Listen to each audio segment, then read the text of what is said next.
식사들 맛있게 하고 계십니까? 일찍 나온 데는 이미 식사를 마치셨고 이제 아직 마지막 지금 식사를 하신 자리가 있는 것 같은데 멀리서 오신 분들이 많아서 바쁘시더라도 식사 중이시라도 기만 잠시 빌려주시면 고맙겠습니다. 자, 식사 중임에도 불구하고 행사를 진행할 수밖에 없음을 양해드리면서 후반부 연사분 한 분 한 분 소개할 때마다 식사 중이시라도 박수를 보내주시면 대단히 고맙겠습니다.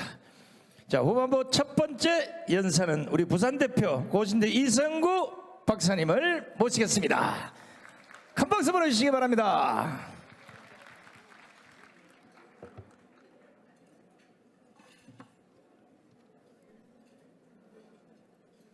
여러분 반갑습니다. 저는 부산서 올라왔습니다. 경상도 사나이입니다.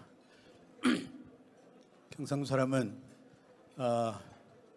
사실 할 말을 하고 죽더라도 할 말을 하고 이렇게 살아야 되는데 요즘 그런 기백이 좀 줄어든 것 같아서 부산 국회의원들이 별소리 하는 소리를 잘 들어보지 못해가지고 좀 아쉬운 마음이 있습니다. 나라가 이상합니다. 나라가 이상한 것 몇 년 됐습니다. 한 5년 아주 이상해졌습니다. 근데 지금은 한국 교회가 이상해지고 있습니다. 한국 교회가 소위 장로교, 감리교로 시작했습니다. 선교사가 왔을 때 아펜젤러와 안도우드 목사님 두 분이 미국의 감리교, 장로교를 대표해서 한국에 들어왔더랬습니다. 그래서 한국은 장감 두 교단이 사실은 굉장히 중심에 서 있다고 할 수 있습니다. 그래서 모든 결정들이 장로교와 감리교가 함께하면 대부분의 결정들이 이루어지는 그런 상황이었습니다. 그런데 저는 오늘 이 자리가 한국 교회의 주류를 바꾸는 변곡점에 서 있는 것 아닌가 그런 생각을 합니다. 한국 교회의 흐름이 완전히 바뀌어가고 있는 그런 느낌을 받습니다. 왜냐고요? 국회의원 200석 이 이야기는 국민의힘 당이 부르짖어야 지금 계속 반대를 맞으면서 정책을 제대로 시행하지 못하는데 우리가 반드시 최소한 180석 이상은 얻고 200석을 넘어야 나라를 헌법도 바꾸고 제대로 한번 해보겠다 그렇게 외치고 나와야 합니다. 그런데 지금 대한민국 집권당은 어쩌면 과반도 얻지 못하겠다. 이번에 대표 잘못 세우면 과반도 안 되고 윤 대통령 마칠 때까지 식물정당 되겠다. 그런 소리만 계속 하고 있습니다. 그야말로 뺄셈 정치만 윤상현 의원이 말했지만은 뺄셈 정치만 계속하고 있는 그런 상황입니다. 그런데 오늘 여기 이 여의도 63빌딩 여기 이 홀에서 정치인도 아니고 무슨 국힘당의 주요 인사도 아니고 어디 정부 광료에 들어간 것도 아니고 한 목사님이 대한민국 나라를 바꾸려면 200석의 국회의원을 얻어야 된다 그렇게 소리를 치기 시작했습니다. 수년 전에 광화문에서 태극기를 들고 깃발을 올리고 문재인 하야 탄핵을 외칠 때 설마 그런 일이 있겠는가? 또 그 다음에는 계속해서 이재명이 대통령이 되고 다 될 거라고 김만배 같은 굉장히 머리 빠른 사람이 그런 생각을 하고 다 그렇게 돈을 숨겨놓고 다 했습니다. 제대로 제법 나라를 알고 경제를 알고 정치를 안다는 분석하는 사람들은 다 그렇게 생각하고 있었을 때에 문재인을 간첩으로 문재인을 역적으로 문재인을 끌어내려야 대한민국 된다고 외치면서 문재인 이후의 시대를 바꾸겠다고 외친 외로운 목소리가 광화문에서 있었습니다. 아무도 그 일이 이루어질 거라고 생각하지 못했습니다. 저도 그걸 믿지를 못했습니다. 2019년 8월 15일 10월 3일 그 광장에 사람들이 밀리면서 제가 교인들 데리고 떠밀리면서까지 왔지만은 그래도 설마하니 그런 일이 이루어질까 생각했습니다. 근데 그 일은 이루어졌고 정권은 바뀌었습니다. 완전히 역사가 달라졌습니다. 그래서 그만하면 되겠다 했는데 다시 나라를 그 정도 해서는 되지 않는다. 다시 제대로 바꿔야 한다. 200석의 목표를 집권당의 대표도, 집권당 대표가 되겠다는 후보도 그 아무도 말하지 않는 벌벌 떨고 있는 이 상황에서 정광훈 목사님이 이런 캐치플레이를 내걸고 지금 전쟁을 다시 시작했습니다. 우리는 반드시 이기게 될 줄로 믿습니다. 믿습니다. 오늘 우리는 우리의 형편을, 상황을 제대로 진단을 해야 합니다. 진단이 발라야 처방이 제대로 나올 수 있습니다. 의사가 엉뚱하게 진단하면 사람 죽일 수 있습니다. 사람 사는 곳에는 어디나 문제가 있습니다. 특별히 문죄인이 다스린 나라는 문제가 많이 지금 덜추어지고 있습니다. 경제 문제, 정치 문제, 국회, 김명수 법원, 시민단체, 정교조, 민노총, 교과서 문제, 차별금지법, 각가지 문제가 여전히 해결되지 않은 채 남아 있습니다. 그것이 오늘 우리에게 가장 큰 문제처럼 보이기도 합니다. 맞습니다. 네, 여러분, 그 문제의 배경, 그 문제의 깊이 배경 속에 무엇이 있느냐, 그것을 직시할 수 있어야 됩니다. 그 모든 문제의 핵심이 무엇이냐 하는 것입니다. 오늘 여러분들이, 여러 연사들이 이야기했습니다마는 맞습니다. 그 모든 문제의 핵심은 거짓이라고 하는 것입니다.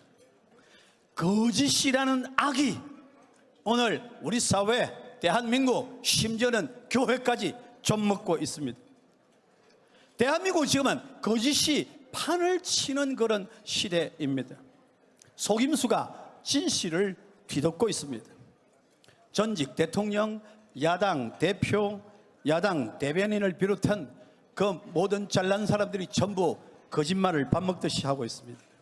어제 이재명 수사받으러, 조사받으러 나가면서 이게 다 무혐의로 끝난 일인데 다시 없는 죄를 만든다. 어떻게 그렇게 뻔뻔하게 거짓말을 할 수 있는지 모르겠습니다. 수사를 제대로 하지도 않았고 무혐의 했을 때에 고발했던 당사자가 잘못됐으니까 다시 이의신청을 해서 그렇게 시작했던 것이고 무혐의로 끝난 적이 없었습니다. 그리고 다시 그 경찰이 다시 들여다본 결과 문제였으니까 그것을 검찰에 넘겼고 그래서 검찰이 부른 건데 어떻게 뻔뻔하게 무혐의로 끝난 일을 아무 죄 없는 것을 이렇게 부르느냐고 그런 소리를 그 세상에 사람들 앞에서 검찰청 앞에서 그런 말을 할 수 있는 정말 모를 일입니다. 지금 대한민국은 거짓에 휩싸인 나라가 되어버렸습니다. 해수부 공무원을 월북몰이로 죽였습니다. 그 가족이 경상남도 양산에 살고 있고 그 아내가 그곳에서 있습니다. 월북몰이해서 그 세상에 죽었다고 하는 이대준 씨를 2년간이나 죽었다는 말도 못하고 실종 신고를 실종으로 처리하는 바람에 그 부인과 아이들이 아무런 예우도 받지 못하는 그런 지경에 빠뜨려놓고 사람을 2중 3중으로 죽이는 그런 일을 해뜨렸습니다. 거짓말이 대한민국을 휩싸고 있습니다. 거짓의 영에 사로잡혀 있는 것입니다. 왜 사람들이 뻔뻔하게 거짓말을 하는 겁니까? 아니 공부도 할 만큼 하고 가졌고 뭔 자리도 차지하고 그럴듯한 사람들이 왜 그렇게 조국을 비롯해서 서울법대 법학을 가르치는 교수부터 시작해서 왜 그렇게 거짓말을 할까요? 여러분 이해할 수 있습니까? 아니 사람들이 어떻게 대한민국 국민의 30% 40%가 그 거짓말쟁이 이재명을 줄줄 따라다니는 것일까요? 제가 잘 아는 사람들, 잘 아는 선생님, 잘 아는 목사, 잘 아는 학자들도 줄줄 지금도 따라다니고 있는 이유가 무엇이냐? 도대체 설명이 되지 않습니다. 딱 한 가지 이유로 우리가 설명할 수 있습니다. 그것은 거짓의 영에 사로잡힌 것입니다. 악령에 사로잡혔기 때문에 사람답지 않은 일을 행하는 것입니다. 다른 말로 절대로 설명할 수 없습니다. 악한 영의 포로가 되면 지성, 감성, 이성 모조리 다 파괴되어 버려서 아무것도 작동하지 않아서 그냥 거짓의 영을 따라다니는 포로가 되는 것임을 볼 수 있습니다. 왜 악한 영에 사로잡히죠? 악한 영에 사로잡힌 이유는 탐욕 때문입니다. 탐심 때문입니다. 골로새서 3장 5절이 뭐라고 말합니까? 탐심은 뭐라고요? 우상 숭배니라. 탐욕을 부리는 사람은 우상 숭배자입니다. 우상을 숨긴다는 말은 하나님을 대적한다는 말입니다. 때문에 그들은 하나님의 원리에는 무조건 반대하고 나서는 것을 볼 수 있습니다. 진리가 너희를 자유케 하리라. 예수님이 그렇게 말씀하실 때 그 말씀을 들은 유대인들이 어떻게 했습니까? 예수님을 엄청나게 비방했습니다. 그러면서 요한복음 8장 44절에서 이 유대인들이 예수님을 어떻게 비방합니까? 진리가 너희를 자유케 하리라는 그 말씀을 하시는 주님에 대해서 뭐라고 말합니까? 주님을 비방할 때 주님께서 뭐라고 말씀해 주시는 것입니까? 너희는 너희 아비 마귀에서 났으니 너희 아비의 욕심을 너희도 행하고자 하느니라. 너희는 처음부터 살인자요 진리가 그 속에 없으므로 진리에 서지 못하고 거짓을 말할 때마다 제 것으로 말하느니 이는 저가 거짓말장이요 거짓의 아비가 되었습니다. 여러분, 거짓의 자식이 되었기 때문에 그렇게 진리를 거부하고 진리를 말씀하신 주님을 거부하고 했던 것을 볼 수 있습니다. 여러분, 대한민국 주사파는 사이비 종교 집단입니다. 사탄의 지시를 받는 탐욕에 찌들은 그런 종교 집단입니다. 여러분, 대한민국 우리가 지금 현재 상황이 그냥 예사로운 정치적인 게임 아닙니다. 이것은 어마어마한 영적 전쟁을 우리가 보여 있는 것입니다. 진단을 바르게 해야 대처를 제대로 할 수 있습니다. 우리 사회는 마귀가 준동하는 사회이고 마귀가 삼키려 하는 그런 상황이라는 것을 우리가 인식해야 되는 것입니다. 시편 123편 3절 4절은 우리에게 포로 시대의 이스라엘 백성들이 어떻게 살았는지를 보여주고 있습니다. 여호와여 우리에게 은혜를 베푸소서. 여호와여 우리에게 은혜를 베푸소서. 심한 멸시가 우리에게 넘치나이다. 안일한 자의 조소와 교만한 자의 멸시가 우리 영혼에 넘치나이다. 시편 그렇게 지금 말하고 있습니다. 이스라엘 백성들은 포로된 상황에서 바벨론 사람들이 얼마나 멸시했는지. 너희가 하나님을 믿는 자들이야? 그러면서 멸시했습니다. 안일한 자의 조소와 교만한 자의 멸시가 우리 영혼에 넘칩니다. 과거의 포로 생활을 생각하면 기가 막힙니다. 그렇게 소리 질렀던 것을 볼 수 있습니다. 이스라엘 백성들은 가나안 땅을 떠나서 바벨론에서 너무너무 힘든 조롱의 세월을 보냈습니다. 그래서 기가 막혀 하고 있는 것입니다. 오늘 여러분, 아까도 이야기들을 했습니다만 정광 목사님을 이단으로 봅니다. 일반 백성들은 감옥에 가둬서 어떻게 죽여보려고 합니다. 교회들도 덩달아 그런 식으로 말을 합니다. 마치 이스라엘 백성들이 포로되어 있을 때 바벨론 백성들이 이스라엘 백성을 조롱하고 경멸하고 모욕하던 그런 형태가 지난 몇 년간 계속되었습니다. 한국 교회의 좌파뿐 아니라 한국 교회의 우파라고 하는 사람들도 강남 우파를 닮아가지고 그렇게 비난에 동참하고 심지어는 이단이라는 그런 소리까지 하기 시작했습니다. 자유를 외치고 대한민국의 정체성을 회복하자는 그런 외침을 두고 경멸을 했습니다.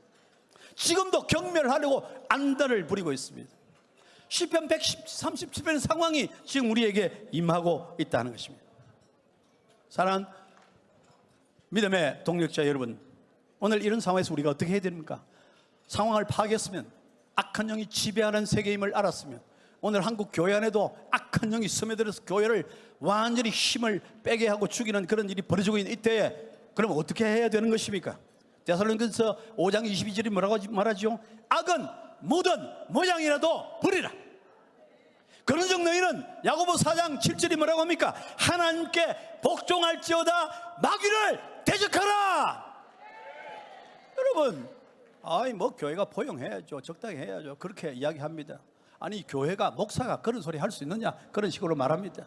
교회는 교회 방식으로 해야 되지 말합니다. 근데 성경이 뭐라고 말합니까? 악한 자는 마귀는 대적하라 그랬습니다. 마귀는 대적해야 할 존재입니다. 오늘 여기 모인 여러분, 이 마귀를 대적하는 일에 자기 목숨을 걸고 삶을 걸고 생명을 걸고 나선 우리 정광훈 목사님, 그냥 남의 일로 볼 일이 아니고 한국의 한 부분에서 일어난 일이라 한국의 이 거대한 전쟁에, 이 영적 전쟁에 대장으로 나서 있습니다. 아무도 뭐 총회장 아니라 뭐 하레비를 해도 아무도 생각지 않는 일들을 그렇게 진행합니다.